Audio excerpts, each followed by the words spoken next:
আচ্ছা, আগের ক্লাসে আমরা আমরা আমরা জাস্ট এই যে লিস্ট স্টাইল সম্পর্কে জানছি, লিস্ট কিভাবে তৈরি করে এগুলো সম্পর্কে জানছি। আজকে আমরা জাস্ট টেবিল তৈরি কিভাবে করে সেটা আমরা জানবো, ঠিক আছে? তো টেবিল তৈরির ক্ষেত্রে এট ফার্স্ট আমাদের টেবিল দিতে হয়। টেবিলটা দিব, দেন আমি এখানে টেবিল দিলাম।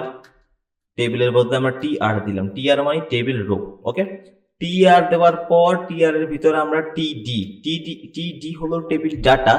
যেহেতু এট ফার্স্ট আমার হেডিং আছে মানে টি এস থাকবে, মানে টেবিল ডাটা কি? টেবিল ডাটা হলো যে ডাটাগুলা, এখন স্ক্রিনে আমি একটা টেবিল দিচ্ছি, সেই টেবিল একটু দেখেন যে প্রথমত টেবিল ডাটা হলো এইটা, আর টি এস টেবিল হেডিং হলো এটা। প্রথমত আমার হেডিং দেওয়া লাগবে, ওকে? তো হেডিং কি হতে পারে আমাদের? হতে পারে নেম, ওকে? নেমের পর হতে পারে কি আমাদের এখানে মনে করেন টি এস দিলাম, মনে করেন এখানে ধরে এইচ, ঠিক আছে? তারপরে আমি যদি মনে করেন যেটা মার্কস দিলাম একটা, ঠিক আছে? দেওয়ার পরে আমাদের এগুলো কি টেবিল হেডিং। তারপর আছে কি টি আর মানে এটা হলো যে টি এইচ যেটা দিলাম সেটা তো আমার টেবিল হেডিং। টেবিল হেডিং তো একবারই হয়, তাই না? হেডিং তো আর একাধিকবার হয় না। হ্যাঁ, আমি যদি এখন কেউ না বুঝেন সমস্যা নেই, আমি আউটপুট দেখলে আই থিঙ্ক আপনারা বুঝতে পারবেন টেবিল হেডিং আর টিইডির মধ্যে পার্থক্যটা কি। টিডি দিব, টিডির মধ্যে দেওয়ার পরে আমি যে মনে করেন নেমে যেমন সিফাত দিলাম, তারপর এজ দিলাম মনে করেন আমি 25, ঠিক আছে? দেন আমি মার্কস দিলাম, মনে করেন টিডি দিলাম, মার্কস হলো মনে করেন 80 দিলাম, ওকে? ঠিক, রাইট ক্লিক করে ওপেন উইথ লাইভসেটে যদি দেখি তাহলে দেখেন এখানে, এই দেখেন নিচে স্ক্রল করুন, এই দেখেন, এই দেখেন আমাদের নেম আসছে, তারপর এজ আসছে, তারপর মার্কস আসছে, সিফাত 25, 80। তার মানে কি এগুলো আমার সাকসেসফুলি ভাবে কাজ করছে। আমি যদি এখানে ভাবে একটা বর্ডার দিই, সবই ঠিক আছে, এখানে বর্ডার মিস্টেক।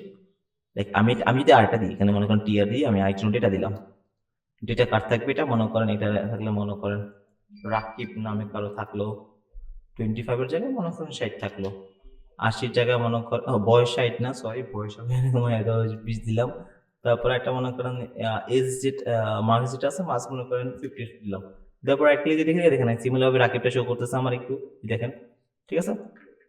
তারপরে আমি যদি বর্ডার দিই, তাহলে এখানে যদি বলে দিই বর্ডার 1, তার মানে আমার এখানে যদি আউটপুট দেখি, দেখেন বর্ডারটা আমার চলে আসছে। এখন টেবিল হেডিং কোনটা? এটা হলো টেবিল হেডিং, এটা হলো এজ, এটা হলো মার্কস।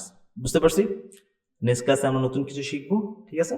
আমরা আপাতত টেবিল দেখলাম, টেবিলের ইনফরমেশন গুলো যে লেখা আছে, যে আমি দেখলাম টেবিলের পুরো টেবিলের জন্য টেবিল, টি আর জন্য টেবিল রো, টি এস জন্য হলো টেবিল হেডার, দেন টি হলো টেবিল ডাটা, ঠিক আছে? আর ক্যাপশন হলো টেবিলের নাম, শিরোনাম আর কি। শিরোনাম বলতে কি, মনে করেন এখানে আপনি যদি উপরে একটা দিতে পারেন যে এটা ক্যাপশন দিবেন, এখানে ক্যাপশন, ক্যাপশন দিলেন যে হ্যাঁ মাই টেবিল দিলেন, বা মার্কস দিলেন, রেজাল্ট শিট দিলেন, যেটা দেন এখানে, এটা জাস্ট এখানে আপনার এখানে জাস্ট ক্যাপশন হিসেবে চলে আসবে আর কি, ঠিক আছে? সেটা আমাদের প্রয়োজন নাই, ইগনোর, ওকে?